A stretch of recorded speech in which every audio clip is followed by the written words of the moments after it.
Welcome to TechLens News, an episode I'm calling A New Chapter, and the continuation of our popular monthly GPU crisis update where we cover some of the most important topics that affect GPU pricing and availability. The difference between that and this is we will absolutely be covering the topics in the same level of depth that you've come to expect, but we're also working on broadening our scope to cover news relevant to the entire PC hardware market segment, anything that interests me and I think will interest you, which means that you probably want to know what that entails this month. Well, our three news topics are the fact that graphics card prices continue to trend in your favor. We also have updates for the next generation of GPUs, helping you to answer the question, buy now or wait. Nvidia plans to blow a hole through your electrical panel, and AMD's next generation of CPUs may be putting Intel to shame.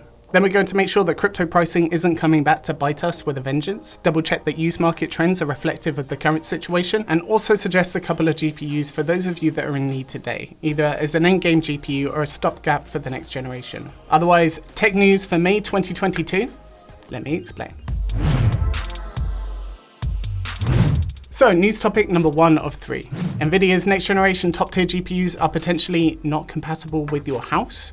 Let me show you. A recent leak from prominent leaker Kopite7kimi states the highest end version of the upcoming Nvidia Lovelace AD102 GPU could draw 900 watts of total graphics power, which sounds simply outrageous, achieved using more than 2 Nvidia 16-pin power connectors capable of up to 600 watts apiece. Now, this was a big topic in the news recently with many outlets covering it, so let's dive deeper and see if you should be concerned. So right off the bat, in the same tweet that revealed this information, Kopite7kimi states that they are unsure whether this 900 watt variant would become a physical purchasable product, or if it's just a testing device to allow Nvidia to determine the limits of their design. Additionally, most reports have the high-end 4090 at about 600 watts, and there's little other information or documentation of a higher-end 900 watt Nvidia GPU right now. Then when we couple this with the fact that the practicality of a 900 watt GPU is extremely questionable, especially in North America and other 120 volt countries. We're talking 900 watts plus a full system with likely overclocked CPU, and then on top of that we have monitors, lighting, and everything else that might be connected to that circuit.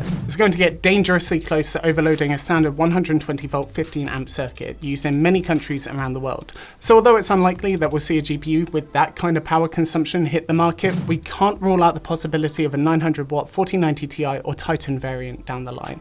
But that doesn't mean that you shouldn't be concerned if you're looking to pick up an Nvidia GPU next generation. Even if the highest end GPU drew only 600 watts, a quick power supply checker shows us that a high-end CPU equipped with a 1000 watt power supply is barely capable of also running a 600 watt GPU. And although these power supply checkers tend to overestimate for the sake of compatibility and safety, they are a good ballpark to work on. But it does make me sad for Wraith and the small form factor community. On the other hand, you may actually have more options than you think, given what we're going to cover with regards to all next generation GPUs. But before that, AMD wants you to pair them with their insane next generation CPU lineup.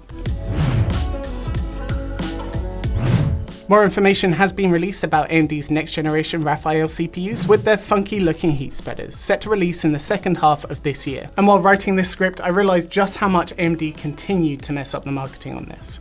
Let me show you. The next generation will be the Zen 4 family using socket AM5, and instead of going from Ryzen 5000 to 6000, 5000 being current generation desktop Zen 3 using socket AM4, they're jumping straight to 7000, as 6000 is mobile only using Zen 3 Plus.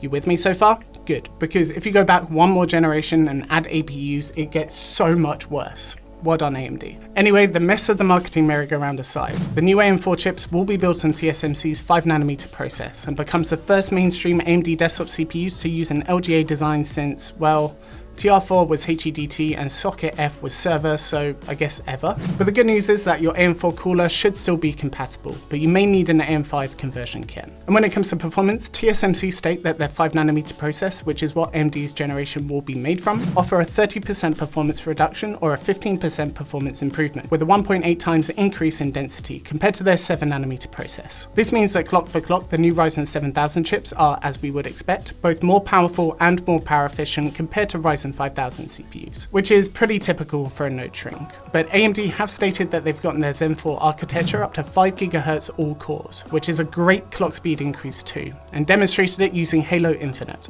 All of those Zen 4 cores are running at 5 GHz during this demo.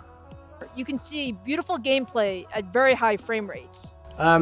No. You recorded it in 1080p and uploaded a 30 FPS file. That looked like trash.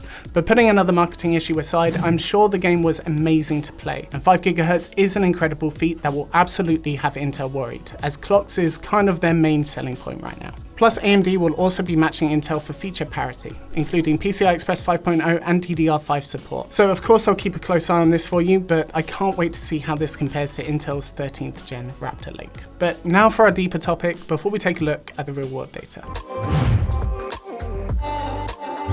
So from when we speculated on declining price trends back in December to where we are now, we've seen the price of every GPU decline drastically. I personally have used market data spanning back about 16 months now, but I'm going to hand the credit off to Hardware Unboxed for this one, as they recently did a great job comparing each GPU's MSRP to Newegg's lowest list price for that given GPU. And on average, they recorded that Nvidia's cards are still about 28% inflated compared to their original MSRP, and AMD cards work out to 17%, mainly still affecting the high end for AMD and mid to high end for Nvidia cards. Furthermore, I can confirm this with my own research, even finding cards significantly cheaper than they did, with examples at their launch MSRP. I'll have them linked in the video description for you. But as you'll remember from last month's update, the question that you then need to answer is buy now or wait. So if you want to check out the full answer, I'll drop a link in the video description for you with an appropriate timestamp. But essentially the reasons against buying right now were continuing price drops and new GPU releases from all 2.5 major manufacturers. But the reasons for buying a GPU right now, other than need and necessity, are the fact that we don't know what the crypto situation will be like, and scalping is probably going to be really bad regardless, at least in the short term. But I did want to expand upon the main reason that people said to wait.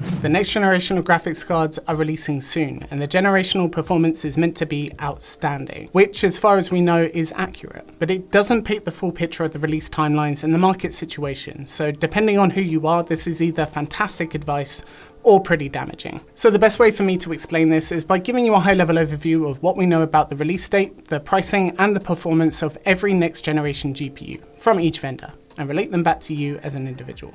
Starting out with Nvidia, speculated to be the RTX 4000 series, although potentially renamed to RTX 5000 as 4 is an unlucky number in China, one of their major markets. The release date for the first wave of cards, likely including the 4070, 4080 and 4090, is expected to be announced in September, with same month or next month release. Every one of those cards that I just mentioned is meant to be more powerful than even the RTX 3090, with the 4090 almost doubling its gaming performance.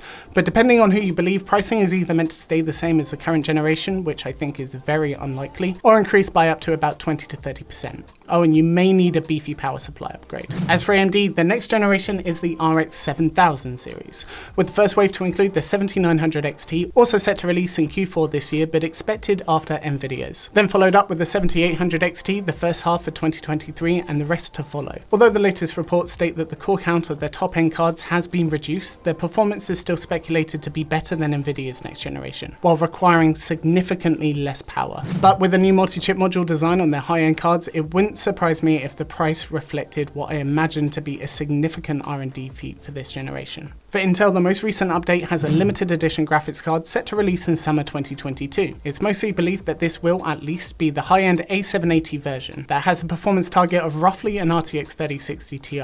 But for pricing, little concrete information has been released about this. However, we do know that it's meant to be price competitive compared to current generation options, implying $400 to $500. Which brings me back to you, your situation, and me as somebody who needs to be responsible with the advice I give. So before we get to that, let me break down the facts. Intel may be too little too late at this point. It's great to have another player in the space, and I am excited for them to find their feet for all our sakes. Next generation AMD and Nvidia are looking like great options for those of you that have the ability to wait, if the card that you have will see you through. But speaking of waiting, the first next generation card is set to release 4 months from now, and only you will know if that's too long based on your current situation. But anyone not looking for a high-end card needs to be more realistic about the timeline. This is a chart showing the release of all current and last generation graphics cards, compared to the first card's release date. So if you're looking for an RTX 4050, that's going to be a pretty long wait. Additionally, mining could absolutely become more profitable again. And if that happens, well, we're going to be in this situation all over again. On top of that, scalping is absolutely going to be a thing for the next generation, even if mining doesn't spike back up, which it absolutely could do. But even if it doesn't, scalpers will likely jump on the first wave of GPUs from every company, knowing that they can probably flip it for a profit either way because they assisted in depleting the stock, basically creating an artificial supply and demand issue, which basically sums up the advantages of waiting and the uncertainty that comes with doing so. But ultimately, unless you're able to have a real conversation with somebody, please don't rely on somebody else's limited insight into your personal situation to determine the outcome. And because I don't know the specifics of your needs or the nuances that define them, I'm not happy blanket recommending any option right now without knowing the future. All I'm happy to do is provide the facts and my perspective given my experience to help you decide what's best for you, which should also include another component. So let's take a look at the real world data and how that might impact you.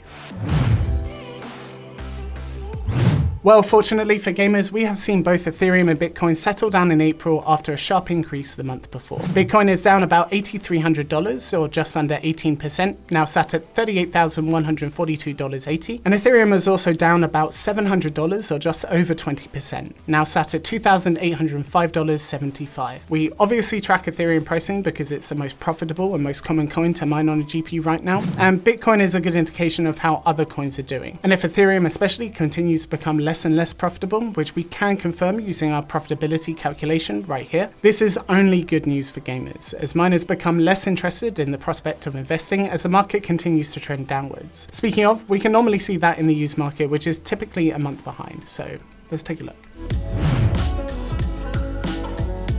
So what about the used markets and why should you care?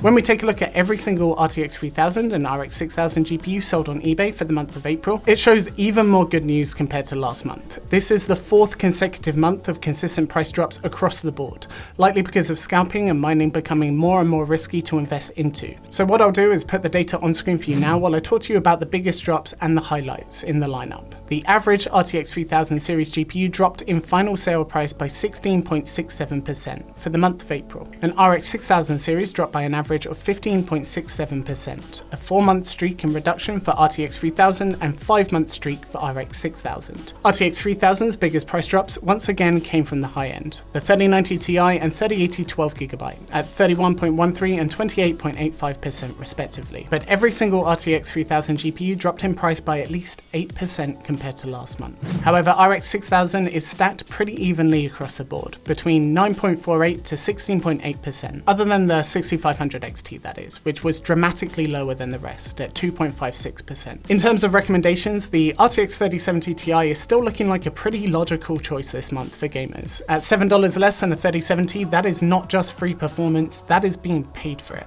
Otherwise, if you're looking for something more as a stopgap, the RX 570 can be had for just over $100 now, and may retain a lot of its value for when you upgrade. And as per tradition in this series, the cheapest legitimate RTX 3080 that we can find is $899.99 with free shipping. That is another $100 less compared to last month. This is fantastic news, as new and used market prices plummet week by week because of poor mining profitability and many people able to wait for the next generation. Because of this and the sheer amount of GPUs in circulation right now after the mining boom, I'm personally really excited to not just see where the new market leads to, but what the used market prices will look like closer to the launch of the next generation. We may be looking at some really cheap and really powerful used cards. But thank you very much for watching. Get subscribed, turn on notifications, or at least check out another video before you decide. I'll have some recents in the video description and the comment section for you to check out.